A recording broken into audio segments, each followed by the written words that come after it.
Komiði sæl, Anna Helga heiti ég og í þessu myndbandi ætla ég að fara í hluta kaflans líkindafræðileg undirstaða í bókinni Tölfræði frá grunni og við ætlum að fara hér í samfelldar líkindadreifingar hluti 1.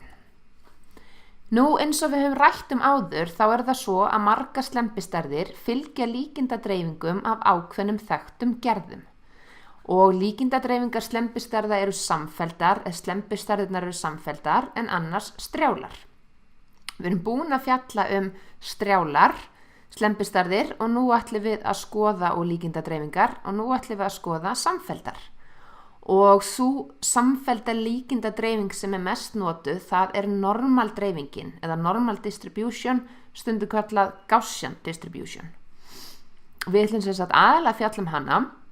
En svo ætlum við líka að skoða hérna 3 aðrar dreifingar, T-dreifingu, Q-kvadradreifingu, lesum við þetta, og F-dreifingu, en við munum nota þessar dreifingar þegar kemur að ályktunartölfræðinni.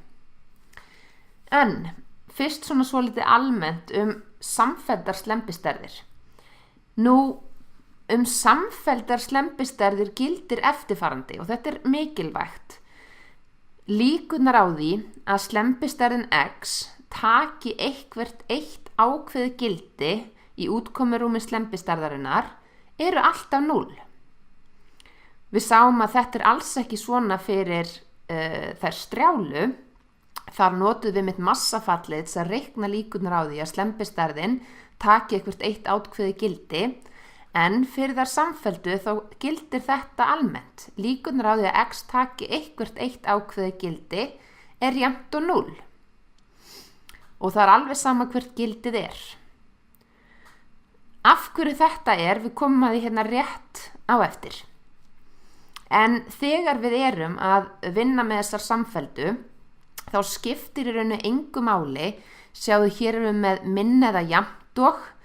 Þá skiptir það engu máli, minna eða jafnt og, hérna eru líkurnar á því að X sé stærra eða jafnt og A og minna eða jafnt og B, það jafnt þessum líkum hér, það skiptir ekki máli hvort að við höfum jafnt og með, að því að líkurnar á því að X taki nákvæmlega eitthvert ákveðið gildi, til dæmis gildið A, eru 0.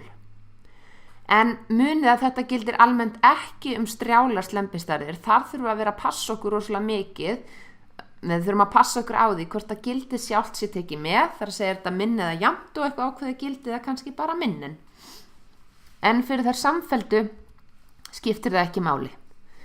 Nú, við höfum þá ekki, við notumst ekki við svona massafall eins og fyrir þær strjálu, en hér höfum við svo kallað dreififall. Og með dreififalli reiknum við líkurnar á að samfelld slembistærð X taki gildi sem minna en eitthvað ákveðið viðmiðunargildi lítið X. Þannig að þetta litla X hér bara einhver tala sem í útkomu mengi slembistærðarinnar. Dreififalli táknum við með stóra f af X og það má skrifa á eftirfarandi hátt. Þannig að stóra f af X, það jafnt og líkurnar á því að X taki gildi sem minna en einhver tala sem við köllum táknum hér með litla X. Svo það dreififallið. Þéttifall. Hér enn eitt hugtakið, eða density function, það táknum við með litla f af X. Graf þessa falls köllum við þéttiferil. Flatarmálið undir þéttiferlinum milli tveggja stærða A og B jafnt og líkurnar á því að slembistærðin X taki gildi sem á bilinu frá A og upp í B. Nú skulum við bara skoða hér lítið dæmi. Hér höfum við ákveðin þéttiferil. Það graf þéttifallsins. Sjáum við, þetta hérna þéttiferill sem grafið. Segjum sem svo að nú höfum við slembistærð sem fylgir þessari líkindadreifingu hér. Til þess að finna líkurnar á því að slembistærðin taki gildi sem milli A og B, þá það jafnt þessu flatamáli hér. Og það eru sem sagt þessar líkur á því að X liggi á milli A og B er jafnt og þetta flatamál hér. Nú, fyrir þá sem kunna heilda, að þá það einmitt stundum svo að við finnum þetta flatamál hreinlega með því að heilda þetta þétti fall hérna frá A og upp í B, en það ekki alltaf svo að við getum heildað þessi þéttiföll. Og gott dæmi það einmitt normaldreifingin. Og akkurat í þessu námsefni sem við erum að fara í gegn hér í tölfræði frá grunni, þá þurfum við ekkert að kunna heilda. Við þurfum ekki að þétta þessi þéttiföll og við notum töflur til þess að reikna svona líkur. Komum að því aftur seinna. En þá langar mig, eftir að við höfum séð þessa mynd hérna fyrir okkur, að bakka svolítið og hugsa aftur þetta hér, líkurnar á því að slembistærð taki einhvert eitt ákveðið gildi. Þá skulum við fara aftur hingað, munum það að líkur, þegar við erum að vinna með samfelldar slembistærðir, þá hugsaum líkurnar sem flatamál. Og líkurnar á því að slembistærðin taki gildi sem frá A og upp í B, þetta flatamál hér.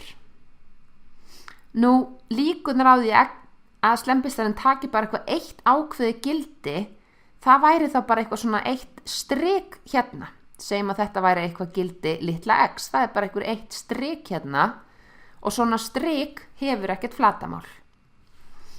Þannig að við skilgreinum þetta þannig þá að fyrir þessar slembi eða fyrir samfelldar slembistærðir eru líkurnar á því að taka nákvæmlega eitt ákveðið gildi 0, en við getum alltaf fundið, farið bara aðeins fyrir, segjum bara, hugsum okkur þetta gildi hérna bara A, gleymum aðeins þessu skyggðasvæði hér, heldur horfum bara á þessa línu hérna. Við getum reikna líkurnar á því að slembistærðin x taki gildi sem eitthvað rétt fyrir neðan A og eitthvað rétt fyrir ofan A. En líkurnar á því að taki nákvæmlega gildið A 0.